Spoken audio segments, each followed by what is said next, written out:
সুপ্রিয় দর্শকবৃন্দ, আসসালামু আলাইকুম রহমতুল্লাহি ওয়া বারাকাতুহু। প্রীতির শুভেচ্ছা নেবেন। আশা করি সকলেই ভালো আছেন।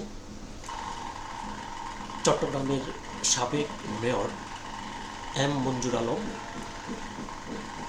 এনসিপির সব স্বপ্ন শেষ করে দিয়েছেন। কথাটা কেমন বলছি? গত বৃহস্পতিবার বিভিন্ন দলের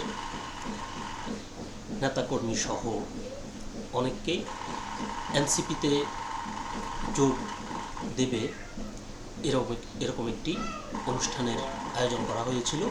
যদিও অনুষ্ঠানের মধ্যমণি হওয়ার কথা ছিল সাবেক মেয়র এম মঞ্জুর আলমের, এবং তাকে নগর আহ্বায়ক করে চট্টগ্রাম সিটি কর্পোরেশনের মেয়র হিসেবে প্রার্থী ঘোষণাও করার চিন্তাভাবনা ছিল তাদের। কিন্তু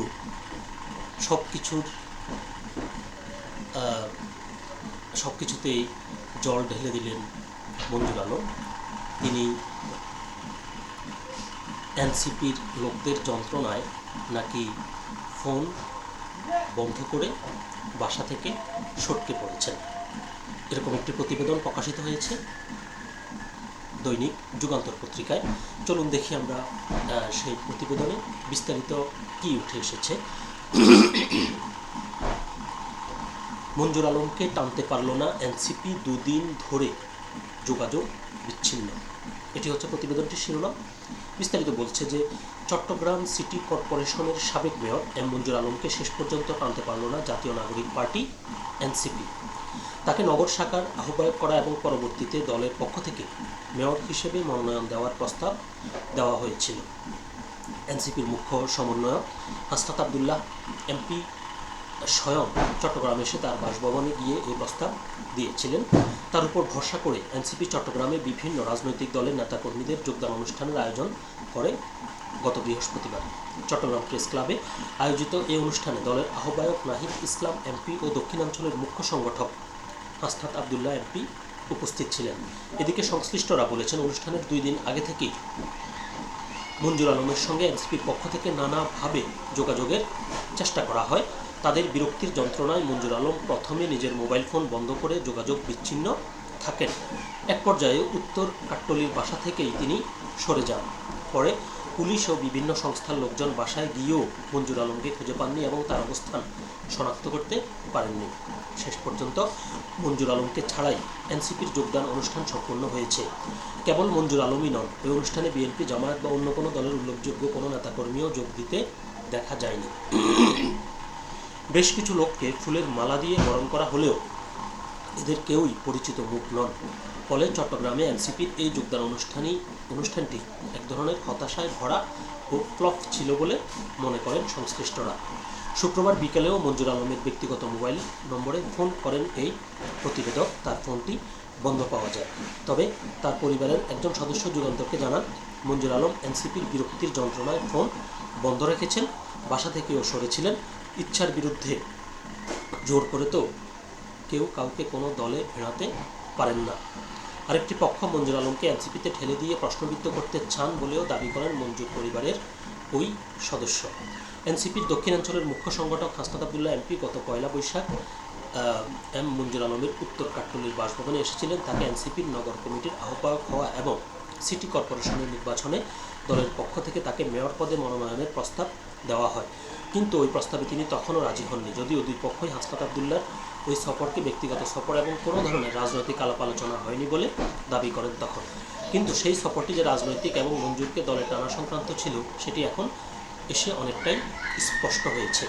ওই সময় মঞ্জুর আলমের বাসায় এসে বিএনপির নেতাকর্মীদের তোপের মুখে পড়েন হাসনাত আবদুল্লাহ। আওয়ামী লীগ নেতা ও ফ্যাসিস্টের পৃষ্ঠপোষক মঞ্জুর আলমের বাসায় এসে হাসনাত আবদুল্লাহ জুলাইয়ের সঙ্গে গাদ্দারি করছেন বলে অভিযোগ তোলেন তারা। সূত্র জানায়, গত বৃহস্পতিবার চট্টগ্রাম প্রেস ক্লাবে বিভিন্ন রাজনৈতিক নেতা ও নাগরিকদের জাতীয় নাগরিক পার্টি এনসিপিতে যোগদান অনুষ্ঠানের আয়োজন করে সংগঠনের চট্টগ্রাম মহানগর শাখা। এই অনুষ্ঠানের কয়েকদিন আগে থেকেই মঞ্জুর আলমের সঙ্গে এনসিপির পক্ষ থেকে নানাভাবে যোগাযোগ করা হয়। মঞ্জুর আলম ফোন বন্ধ করে দিলে তার আত্মীয়স্বজন ও ঘনিষ্ঠদের সঙ্গে যোগাযোগ করা হয়। কেবল এনসিপি নয়, যোগদান অনুষ্ঠানের একদিন আগে পুলিশ এবং বিভিন্ন গোয়েন্দা সংস্থার লোকজনও তাকে হন্যে হয়ে বাসা বাড়ি সহ বিভিন্ন স্থানে খুঁজতে থাকেন। মূলত তাকে এনসিপির অনুষ্ঠানে উপস্থিত করানো এবং এনসিপিতে যোগ দেওয়ার জন্যই এমন তৎপরতা ছিল বলে সংশ্লিষ্টরা জানান। মঞ্জুর আলম চট্টগ্রাম সিটি কর্পোরেশনের সাবেক মেয়র আওয়ামী লীগের এবিএম মহিউদ্দিন চৌধুরীর শিষ্য ও অনুসারী ছিলেন। তিনি চট্টগ্রাম সিটি কর্পোরেশনের উত্তর কাট্টলী ওয়ার্ড থেকে 3বার কাউন্সিলর নির্বাচিত হন। মহিউদ্দিন চৌধুরীর আনুকূল্যে বহুবার প্যানেল মেয়র ছিলেন। ভারপ্রাপ্ত মেয়র ছিলেন 111-এর প্রায় 2 বছর।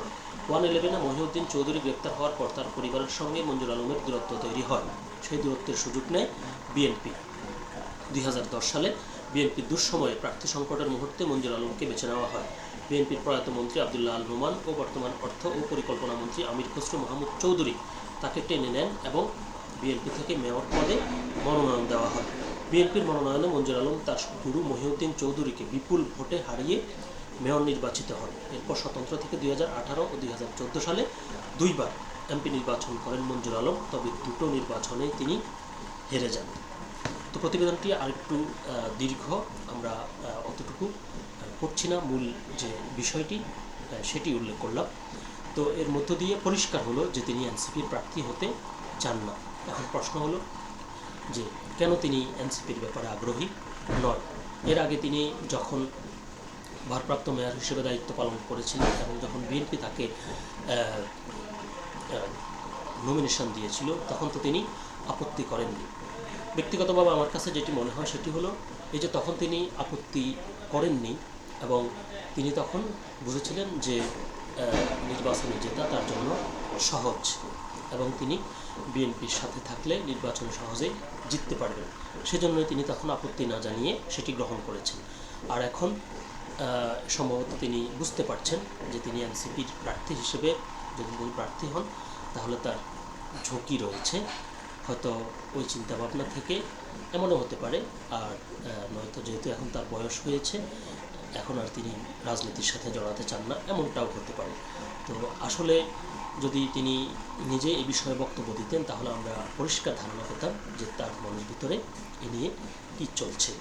তো যেহেতু তার ফোন বন্ধ, প্রতিবেদক তার সাথে যোগাযোগ করেছে এবং তাকে পাওয়া যায়নি, সেজন্য তার অবস্থানটা আসলে পরিষ্কার হয়নি। তো সকলে ভালো থাকবেন, সুস্থ থাকবেন।